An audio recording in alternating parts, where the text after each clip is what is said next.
Ladies and gentlemen, girls and boys, may I have your attention, please? Are you ready to engage in a mind-blowing experience and hear talks about life, technology, entertainment, and business? The next episode of HIPTHER Talks starts in 10, 9, 8, 7, 6, 5, 4, 3, 2, 1, go. Hi everyone, Zoltan here from HIPTHER Talks. We're back again. This week again with some of our favorite topics. And today we're going to dive into decentralized finance. And I have with me today Simon Schaber, Chief Business Development Officer at Spool. Hi, Simon, or whatever we would like us to call you. Nice to meet you. Before we dive into the question, I would like to ask you to say a few words about yourself, your career, and your company, because we are very interested in knowing all this. Yeah, hey, thanks a lot for having me, Zoltan. It's great to be here. I think Simon is fine, is perfect. And about me, my career, I've really been in crypto for about 10 years now. It's crazy how fast time flies. So I've been there not from the start, but really from the start of mainly Ethereum and the entire idea of codeless law and smart contract capabilities. I spent most of the early days building use cases, doing consulting work, kind of what everyone back then was hyped about, the entire idea of putting insurances on chain, of decentralized prediction markets with Augur and so on. And of course, supply chain tracking on chain, where Maersk did the first bigger pilots back then, the large logistics company. And I did a lot of project work back then that really got me my foundation, my first step into the blockchain and crypto industry. Later on, then I went to work for some projects, a couple of VCs that started making their first steps into crypto, that started to make the first non-equity investments, or like hybrid equity and token investments, or like purely token investments. And then also in 2018, I was very heavily involved in the entire real-world asset tokenization space. So I was working with a company that were actually the first ones to be approved by the German Financial Markets Authority, the BaFin, to tokenize real estate and to make public sales to the public within the platform of real-world assets. That was pretty interesting because back then there was no infrastructure. There were like no custodians, no banks would like deal with you. So we had to build everything from scratch and figure everything out. And it was probably too early. Like there is such a thing as being in a good market. It's just like 2 or 3 years too early. Yeah. And recently been really heavy. Recently, it's really, again, how time flies since 2020, been really heavy into DeFi from the start, because for me, it's one of the biggest use cases, rebuilding the broken, in many ways, financial system, building it back better and stronger, and hopefully also serving people better than the current system does, and banking more people than currently are banked. And that's how I came to Spool, and that's where I'm at right now at Spool, doing business development, taking care of commercialization topics, driving adoption, and really driving Spool. Yeah, it's funny. Like I just came to realize that it has been 13 years, maybe 10 years since cryptocurrencies have, and like it's not like being an early adopter. It's like changing the world with such. I don't know if many people can say that in the past 50 years or so. It's exciting times we're living. So I know that before you joined Spool, you opened up the world of digital assets to prominent family offices, VC fund managers like at corporate banks. And can you tell us more about your background and how and why did you do this? Certainly. I think what's really interesting about the VC industry is that's an industry that's always been working with change and like working with disruption, especially because you want outsized returns. Like investing in a company that maybe breaks even or like is like profitable and like growing slowly but steadily is not interesting. You want to make those moonshot investments, like aim for the stars and you might hit the moon. That's kind of the goal. And so you always had to work with disruption. That's kind of how in Silicon Valley, like 30-something years ago, things got started with VC as well. First investments into wafers, into semiconductors, and so on. And that's really how we got the internet industry as well. And that was all funded through VC funds and the traditional structure. And it disrupted many industries like telecom carriers and so on and so forth. But now we're witnessing a change where the actual business model of VCs that has not changed in probably 50 years or something since the 70s is actually disrupted itself. Because all of a sudden, you as a fund manager, as a general partner, have to compete to get into ICOs, to get into hot offerings of tokens with random people throughout the entire internet. And especially during the bull run, I did a study. I actually did an MBA the past 2 years, and I finished my thesis with this exact study of what are the key issues and problems that VCs run into if they want to be competitive here. It was just that their traditional networks of being well connected with other VCs and with entrepreneurs weren't that fruitful anymore, like not as they were used to. Especially if they came from maybe deep tech, they came maybe from biotech or from whatever, and they want to make a switch and raise a fund for Web3.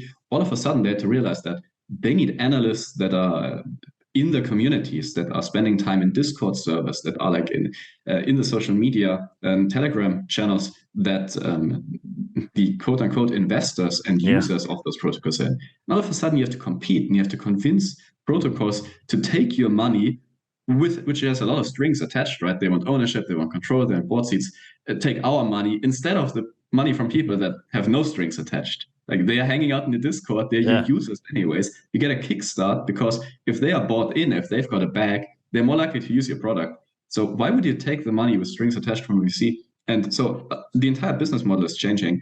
And that's why, it has shown that it's hard to cope if you were working with change, but didn't have to change for a long time yourself. All of a sudden, you're forced to change. Yeah, it's very interesting to hear that. Yeah, they need to innovate. They need to be on top of everything. So, Spool, I'm very interested to know more about the company. So, could you tell us more about the story behind Spool and how did you guys come up with the idea of creating Spool, and of course, which are the problems it solves? Sure thing. Now, Spool is really kind of the love child of everything we've learned since the start of the DeFi movement, where DeFi has amazing potential. And from the start, it was just an attractive product offering, like especially in a low yield environment in the traditional financial world, where in your savings account, you got absolutely nothing at all for having your money there. Some banks would even try to get you out of there if you had too much cash lying around because it costs them money. DeFi offered a way out. DeFi said, look, we've got other ways of getting yield. We're able to connect people to people, peer-to-peer loans around the world. And even if in the US or in the EU, yields are extremely low and you can't get money on your cash, you can get it by lending it to people in Asia, in Africa, in South America, and wherever. And we're just bridging all of that and like making things work. And therefore, everyone gets what they want. Like people that have cash get returns for it, and others get loans that they could otherwise not get. And the issue was just how early everything was and how primitive and how hard to use things were. Like in order to get into Curve and in order to like get through the user interface and user experience that was not made for retail users, you would have to sit down and like do probably dozens of hours of research if you're coming with like no background knowledge. Like you need to know what a wallet is, you need to manage your keys, you need to keep everything safe, you need to understand how smart contracts work, how routing works and everything. And then wallets and pools change in yield. You need to manage your portfolio actively. You need to move funds around, reallocate. And there were exploits, there are issues. And we thought, this is a mess, especially for people that don't know what it's about. But even if you're, for example, a crypto fund manager, and you know what this is about, it's still a lot of work. And of course, you've got Ethereum gas fees, which during the bull run were sometimes enormous because NFTs were really hot and hyped. There was a lot of minting going on. The more activity on Ethereum, the higher the cost. And costs were like really high, prohibitively expensive. So we said, what if we could still keep all of this trustless and fully permissionless, fully decentralized, but we just automate the portfolio management, basically. And that's what Spool is. with Spool, we built a tool that allowed us, because we really want to use it ourselves, that's why we built it in the first place, but also everyone else, to decide how they want the portfolio to be managed. And first, at one point in time, set everything up, say, this is the risk I want to take, this is kind of the return I want to achieve.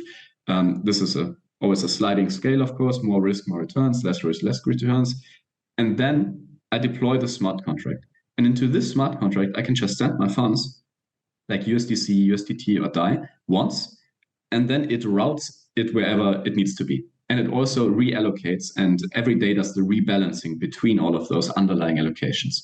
And all of this extremely gas optimized, almost gas free for users, because we batch that for every user, basically. So if someone wants to withdraw from a curve pool and push it into Yearn, and someone else also wants to do that, it takes all of these transactions and does it at once, but still without having for the users to have any exposure to other assets than they want to.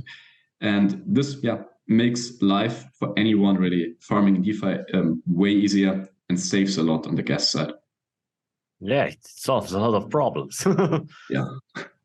All right. So your company recently launched its smart vault. Am I correct? It's a creation tool, and what are its advantages? Yeah, so we got into that a little bit with the last question. The Spool smart vaults are really these smart contracts that self-execute.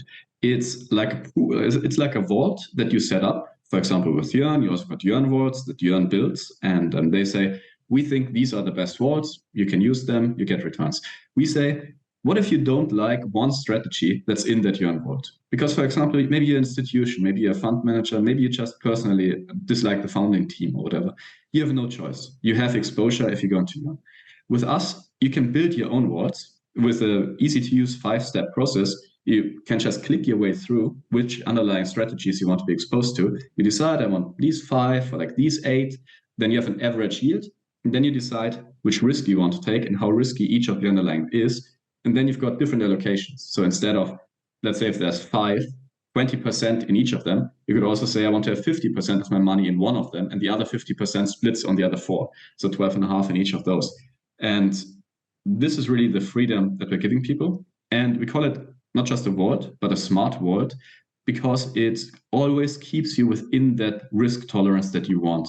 So if, for example, the risk in one strategy that you have allocation in increases because liquidity dries up, or there has been an exploit, or there has been a massive decrease in money deposited, any of those indicators that you set, then you would pull money out automatically, everything automated, and distribute it into the other strategies that you're in.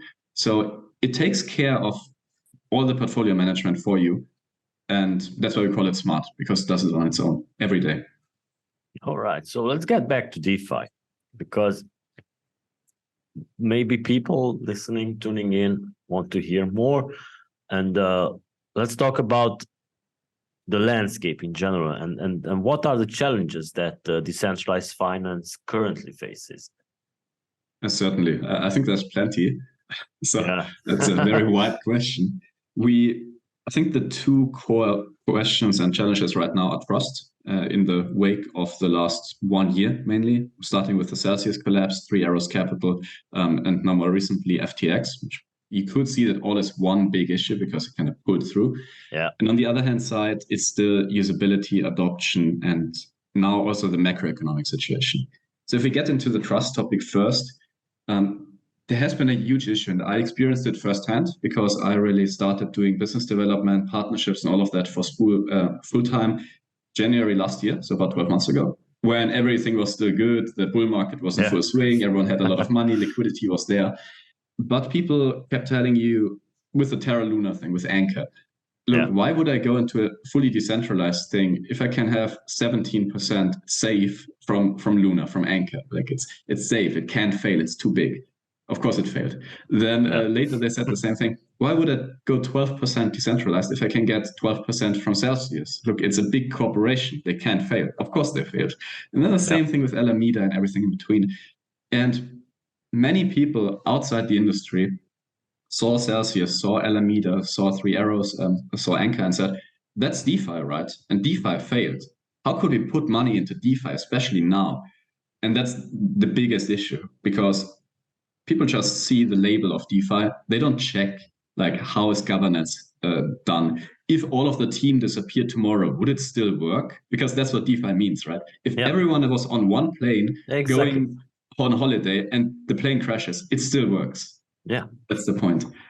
And people did not get that. And to some extent, I think now with a bit of the recovery also, people are getting back in and they're slowly starting to understand, but it's a slow recovery process. And on the other hand side, macroeconomically, that's a question I get recently a lot.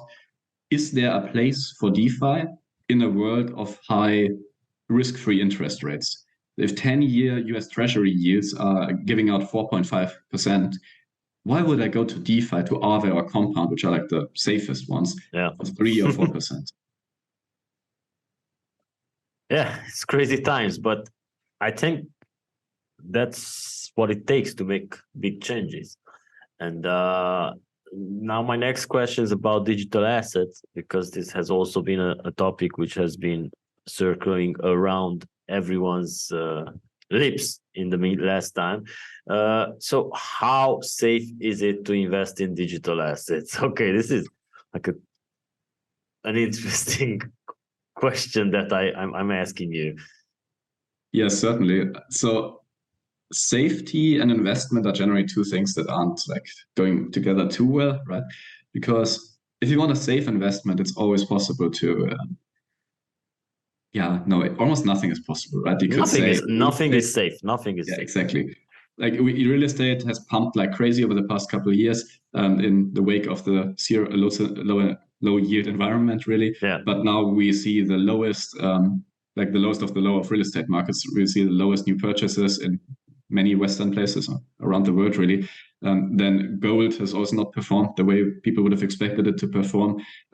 US government bonds now are paying out well, but if you look back at the last 10 years, it was horrible having like a traditional 60-40 portfolio, because growth stocks have been doing well the past 10 years. Now they're doing well the other way around. And tech stocks have been going crazy over the bull run, but now they performed worse than crypto as a market. So it always depends on context. If you want your money to just become worth more without doing anything, then that's not possible, because inflation is almost 2 digits in most places at the moment. So you have to fight inflation. Is that really possible safely? No, but that's the point. You have to take risk if you want something that's hard to get. So if you look at crypto compared to, for example, tech stocks or like VC, I think we're doing pretty well. The market's holding up pretty well. We're just like down 50%, 60% from all-time highs, depending on the asset. If you look at tech stocks, it's doing way worse than that. So overall, I actually think it's quite reasonable. But of course, no one wants Ethereum at $1,000. No one wants Bitcoin at $20,000. They want it at 70, and they want Ethereum at 5,000. That's when everyone wants to buy. Yeah, if you think about it, just in our recent past, in January, Bitcoin has rose around 46%. So if you want to make an investment, if you made an investment in January, you could have made a great money from it. And that's just on a short-term basis, taking risk, of course, because it's like jumping up and down. So yeah, I want to also ask you about the pros and cons of DeFi and DeFi assets portfolio over the traditional ones. So what are the pros and cons? I think the biggest benefits of having a DeFi portfolio for many people around the world are mainly the overlooked ones. Like for me personally, I've been living in Europe all of my life with a couple of breaks in Asia for a couple of years for work. But for me, it's having access to a US dollar-based savings account, basically, that's paying out, that doesn't cost me a fortune, where I don't have to deal with a bank to do it, where I'm just able to have US dollars. And the euro declined against the US dollar like 30-something% over the past year. So that's crazy, right? If you count that as a real loss, if you're traveling, if you care about exchange rates and buying assets. So for me, having an US dollar-based Forex account that most people in this world don't have easy access to. If you look at Africa, Nigeria, for example, where there are just limited ATM withdrawals to, I think, what was it, $5 a day or something, because they want to remove the old currency that's heavily inflated away. giving all these people access permissionlessly to US dollars, that's insane. And then you give them returns, you give them earnings basically on it. You just have give people a stable currency, relatively stable, that's yielding them maybe 5% something on their holdings. That's a game changer, because many people in the West, and especially in the financial industry, like to pretend like everyone has access to banking. Like, what do we need crypto? What do we need DeFi for? But the truth is very far from that. The people in the Philippines, people in Nigeria, people everywhere have very many difficulties getting access. Yeah. So there have been many DeFi projects that have failed over the past years, no doubt. And what do you think, based on your experience, can be done to prevent DeFi projects from failing? A lot. So I think the most impactful things that can be done are, and that's not that popular, but to take lessons from what has worked for more traditional companies for hundreds of years, and established itself as a best practice. So things like having a decent amount of oversight, having checks and balances, different people that check different things. On the technical side, of course, having outsiders audit the code, but then tech is only as good as governance. Like, as we saw with FTX, the tech wasn't really the issue. It wasn't even crypto fraud. It was just plain old fraud. Like, it was people defrauding investors, nothing else. And they could have done that with traditional banks. They could have done that using crypto. And they mainly did it using traditional banks. Like, Alameda received transfers via wire transfer, and then sent it into some trading accounts. That's plain old fraud. So, but we see a lot of this missing, a lot of this oversight missing in DeFi.